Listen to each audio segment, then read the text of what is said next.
I'm inviting Anna, the Senior PPA Manager at Cero Generation. I'll do a bit of a quick introduction about the business. We are a solar and battery developer operating in Europe. We're focusing on solar and battery systems that are utility in scale. And we have operations across 8 different markets in Europe with a primary focus in the UK and Spain, as well as Italy and Greece. The structure of the presentation I'm going to be doing today is basically discussing about 2 kind of emerging subjects, which are not necessarily connected, but we've touched upon in several parts during today. The one is aggregated procurement, so it looks into the kind of demand side and how we can achieve flexibility, how we can achieve scalability, but also touch upon emissions reduction for different scopes. So scope 2 and 3 emissions, we're going to go into that a bit. And then the other part is renewable asset collocation, which has come across, as I said, a lot of times today. We're going to look into collocation in terms of how we structurally look into risk management of the system, how we help the grid with collocation, avoid congestion, but also how we help from a commercial perspective, signing contracts that can provide services other than providing just pure pay-as-produced renewable generation. Now, in terms of key definitions, and these are definitions that I've put together here. The aggregated procurement can take different forms. The renewable asset collocation can also take different forms. When I will be talking about aggregated procurement here, I will be talking about multiple electricity and renewable certificates buyers, pooled basically in one coordinated procurement process or PPA to access scale and better commercial terms. That would be kind of the basis of the aggregated procurement term. And then when I talk about asset collocation, in general, asset collocation could have different forms. It could be generating facilities that are collocated with battery systems or wind and solar together. They could share the same land, they could share the same grid, they could even be split. But the focus of the collocation and where I think I could give more value today is solar and BESS collocated system, which is basically assets that we've been working a lot in the UK. We've deployed these assets here in the UK, and we also are about to deploy, and we're working into deploying in Spain. And I'll bring these 2 examples in kind of providing, to Sarah's point, how different the value of these systems can be in different markets based on the grid, based on the commercial structure, based on the regulations that exist in its market, and also the revenue stack available, which there's always a risk of depletion in this revenue stack. So it's almost always the case of first come, first served. So if you'll allow me, I'll do a bit of a switch, something that a speaker would never do. Go to the second subject first, because Sarah touched upon a few things, and I want to kind of keep your kind of memories fresh here. So we are approaching this from a 4 different kind of key aspects, right? We're talking about efficiency, we're talking about optimization, resilience, which goes into the system resilience mainly, and also scalability. So in terms of efficiency, when we look into efficiency, we mean efficiency in terms of deliverability, right? So whether it's solar, wind, or BESS collocation, we can improve profile of the system itself. We can reduce curtailment exposure for the asset. We can reduce curtailment exposure for the off-taker. We can reduce curtailment exposure for the grid and expose it to negative pricing. And also enhance dispatchability of the system. Okay, we can do that by treating the 2 assets either separately, so they're kind of connected on the same land and the same grid, but they're operating separately commercially and operationally. And then we can also treat them as a combined asset, which basically means that the solar and the battery system talk to each other. Okay, and we can charge the battery from the solar system. They can combine to dispatch. And we'll go into kind of some other structures that we've been putting together and how we approach in different markets. Then we talk about optimization. I know Stuart talked earlier about returns. This is always a very key point. If the project doesn't work, it doesn't work. Like we no matter how nice and niche and fancy it looks, it has to actually make up on the numbers. It has to make up on the returns. It has to make up on the contracted revenue. And also, be able to persuade financiers and internal stakeholders that what you're doing is sustainable and can bring actually the results that they've been paying on for so long in developing these assets. So Renewable asset collocation, in our view, can maximize the use of available land to start with, which is very key because land is expensive. You pay for the land, but it's also more sustainable to make use of the land as much as possible because you're actually taking that land outside of the rest of the value chain. You are allowed to reduce capex in a certain extent, depending on the project itself. But the fact that you're actually sharing grid connection means that you can actually share costs, you can share bonds, and also not take space from other developers and other demand users potentially that would probably ideally like demand on the node that the asset is connected to. And then in some cases, and it is in some cases, you can also improve the permitting process. That is in some cases because the regulatory element of the battery deployment in Europe overall varies a lot. So we've seen the UK specifically, and we've seen some numbers earlier that we have actually a big renewable base capacity because regulation has been there from early stages and it allowed battery, both standalone and collocated, to be developed in fast pace. We see markets like Spain, for example, that, you know, BESS was not a thing. It's still not a thing, but we saw that, you know, after the blackout and everything else that happened, a quick regulation were coming in and the market is kind of pushing towards battery. So we do expect movement, but obviously for an investment case, if you don't have full visibility of what's going on the regulatory and permitting side, it's very risky and it's very difficult to make decisions on this kind of project, especially when you actually have to innovate a lot on the commercial structures that you offer. Then we go to kind of the point of resilience. That's kind of, as I said, system resilience. And, you know, it depends on where you're looking into solar, wind, collocation with BESS or together to standalone technologies. You know, it depends on whether the BESS project is standalone. It can provide into the system, it can be acting as a backup for system stress events, for capacity market, for congestion management. So, you know, we're looking into the best systems, especially when they're standalone, as firm generation, meaning that you can actually manage, you know, grid congestion and grid curtailment in a way that you normalize the consumption and production in the electricity system. And that's why we see that, you know, BESS systems, especially in the UK at the moment, are large in scale. We are start hearing about 1 gigawatts worth of batteries. We start actually looking into batteries in replacing all this kind of aged, you know, coal generation that was coming into the system. We see this project coming into fruition now. And then finally, a subject that is very key also to the aggregated procurement that I'll touch upon is scalability. Like we you know, the deployment of renewable generation, especially in times of low pricing, is most of the times is down. You know, the economics doesn't work. You cannot scale very easily. So the one way to scale and one way to actually be flexible is to try and improve your service. You know, go from solar only to a battery, solar plus BESS system, with whatever the other kind of benefits that comes in terms of, you know, 24/7 matching and profiling, which I'll touch upon in a minute. So a lot of information in this slide. I won't go into that in a lot of detail, but I just want to give you basically what are the kind of key aspects of collocation here. Again, touching upon solar and battery specifically. And I think it's very important to understand, to kind of figure out whether, you know, the two assets are independent, whether you have basically two assets that share land, share grid connection, but they're not talking to each other, and whether the assets are electrically connected. So in terms of energy flow, when the assets are electrically independent, the BESS charges only from the grid.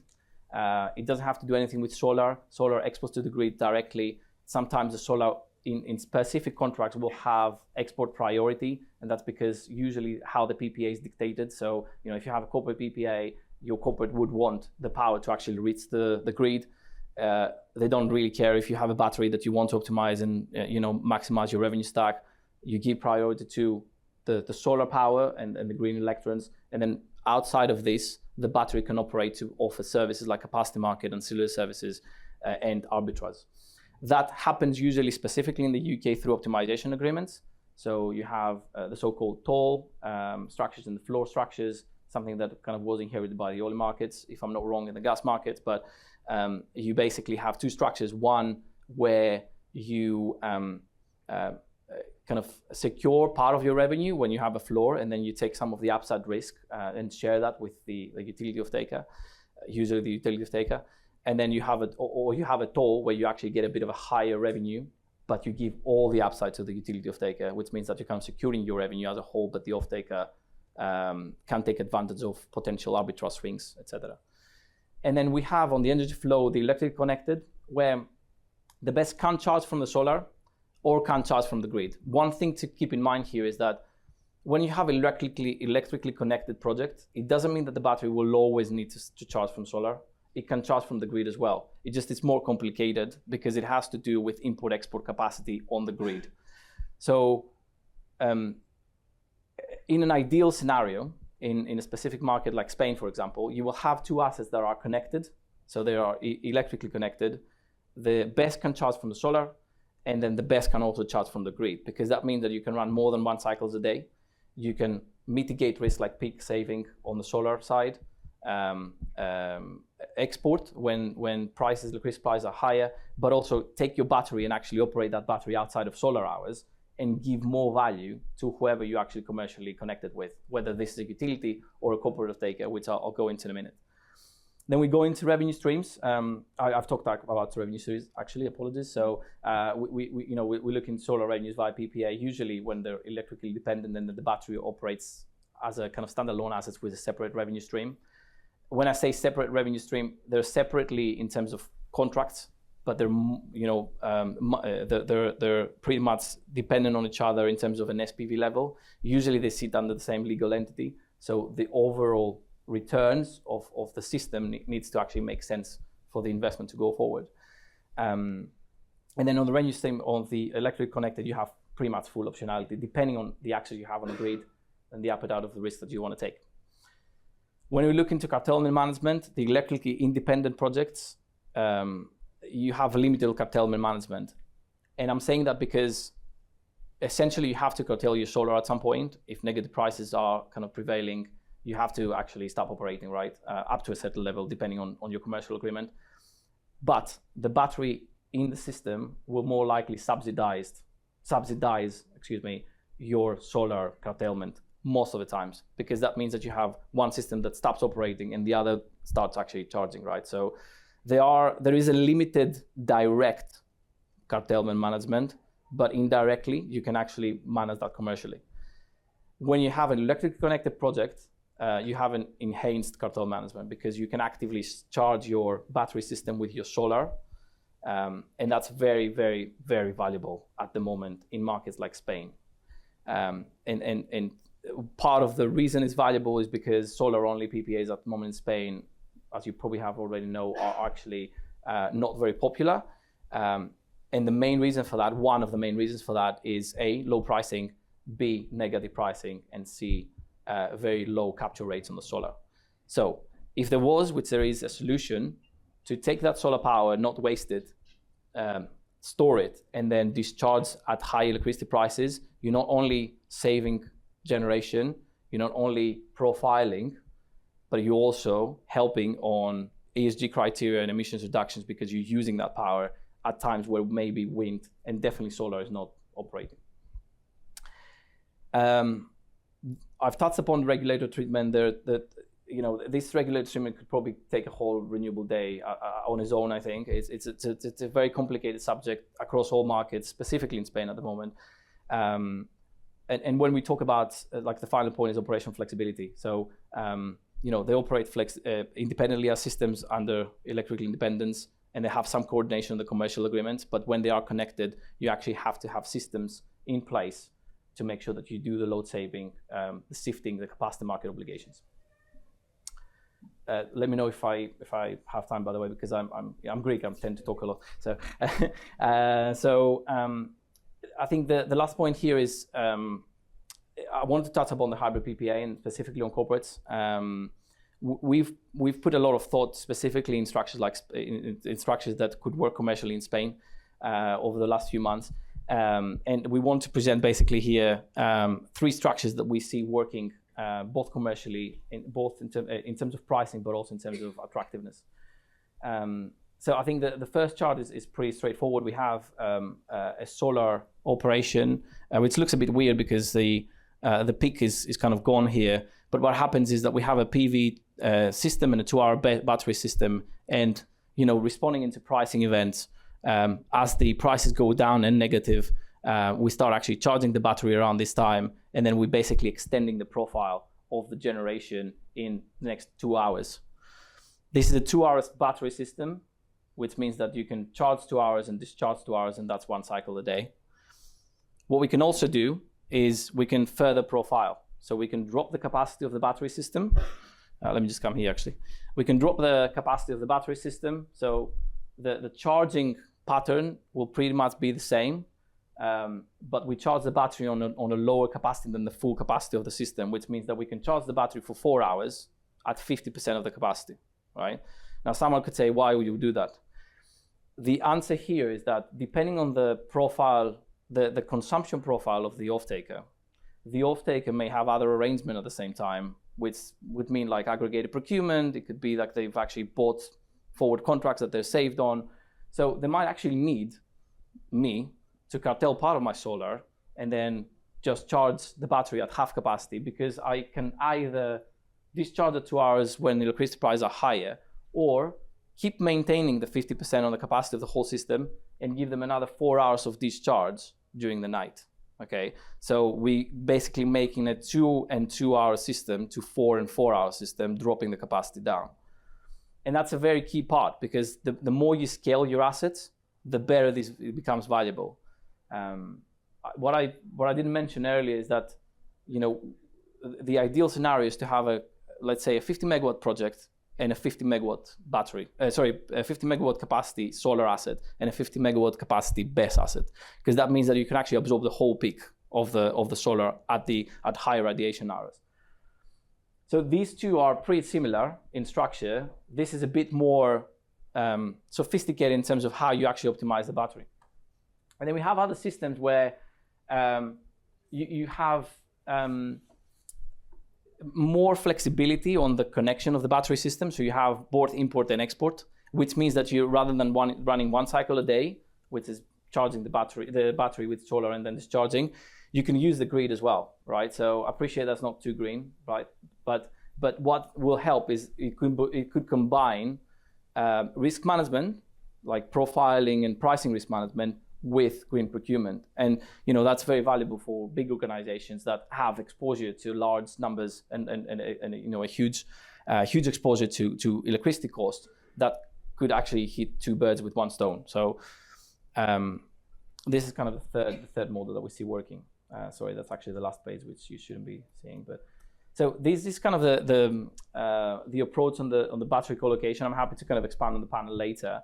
And then I'm moving into the second subject, to kind of aggregated procurement. I think the key topics here are similar in a way, but applicable in kind of the opposite sector of the market, right? So when we talk about aggregated procurement, and I'll give a bit of a kind of a reminder here, is we're talking about obviously multiple electricity and renewable certificates buyers pulled into coordinated procurement processes.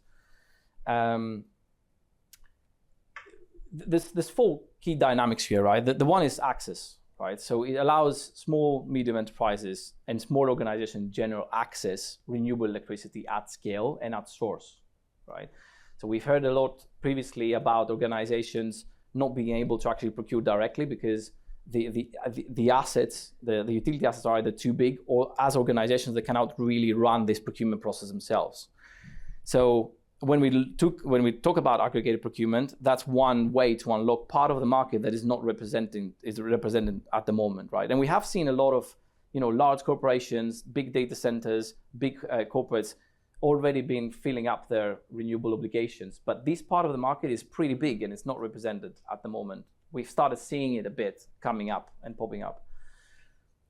Then we look at scalability, which was that happened on the other side of the equation as well. Like, it allows large organizations to scale their emissions reduction strategies, cover scope 2, but also scope 3 emissions by adding parts of the suppliers and into the kind of renewable procurement journey. So they're kind of dragging them with them, pushing them to decarbonize, where in a normal circumstance they would not, because on their own they're too small to kind of proceed in this journey. Then there is an actual commercial aspect to this. So there is actual risk mitigation from these contracts, and part of this is pricing. If I have an asset which is 50 or 100 megawatts in capacity, and I have to actually split my offtake contracts in 3 or 4 different increments, it will be very difficult for me, both in terms of capacity and resources, but also in terms of credit worthiness, to split and make a case internally. If I have a consortium coming in front of me and say, look, we're going to take 100 megawatts, all of your capacity of the project as a consortium, we're going to have an anchor off-taker and being represented across different suppliers, that still takes time and negotiation, but at least I know that there's actually a unified contract and there's credit worthiness and credit on the back to make sure that I can actually do that deal. And I have some examples in terms of that later on. And then there's actual economics, like, naturally pooling demand unlocks access to largest utility scale projects, which means that you could probably get access to systems, you can get access to larger projects, you can get access to collocated projects as well, much easier than if you had to actually procure 5-10 megawatts worth of projects. Now, that kind of summarizes, hopefully well, but with quite a lot of words in the slide, the kind of 3 main structures that we have seen recently in the market, and a few years back. The one is kind of the anchor and satellites, right? So you have a large off-taker, as I said, that takes basically other smaller suppliers from hand and say, okay, actually I've done my part, I want to decarbonize my scope 3 emissions now, and I want to help you do that as well. Sometimes, we've heard occasions where, the corporate said, we cannot keep doing business with you beyond 2030 if you don't decarbonize. So you actually have to come with us on that journey. And that brings, the purpose of that is to access utility scale renewables, but also decarbonize the supply chain as a whole. Then we've seen a second kind of structure on aggregated procurement, which is basically buyers forming a cooperative and signing PPA collectively. So they all have the same role, let's say, in the procurement process. There's usually businesses that own franchises, so they have like several different stores, 400 stores that have to actually aggregate rather than doing individual procurement, but they all have the same purpose, they all sign the same contract. It's just the procurement is aggregated on a kind of a parent company level.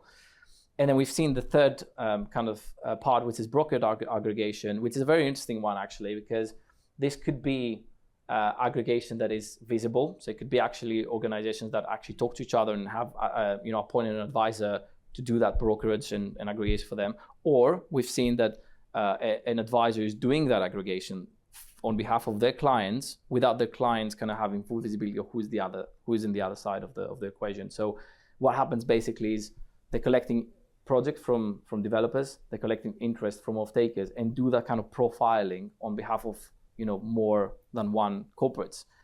And that's very interesting because it accesses scalability in terms of procurement, it accesses scalability in terms of deployment of renewables. It brings economies of scale, but essentially what that happens is that it kind of pulling and it's aggregating big, large parts of the market to make sure that it makes sense commercially, it makes sense from a profile perspective, it makes sense from 24/7 matching as well, which is quite key, because that's actually, you can actually mix and match different technologies, different capacities, etc. And then my final slide is some examples on these 3 structures. We've seen the Energize program. This was founded in 2021. That kind of brought 24 leading pharmaceutical and healthcare companies together, and we've seen them actually signing the first PPA, which was more than 500 gigawatt hours per annum, like a huge number. Probably not that big for the size of the off-takers as a whole. And this was run by Schneider Electric. We've seen the Independent Retail Corp UK PPA, which Smith actually advised on this, and very well done. Which takes the form of the second kind of structure that I've talked here in the cooperative aggregation. which basically brings businesses that are kind of operating under the same space, let's say, signing, I believe, separate contracts. I wouldn't know the commercial agreements, and kind of that kind of is another emergent structure. And then one which is kind of way older, from 2018, quite a nascent and innovative structure. You have businesses from different sectors basically coming together and trying to sign a corporate PPA in aggregation. That's my last slide. And that's basically a bit of a summary, which hopefully you will have read on your own time. So thank you very much.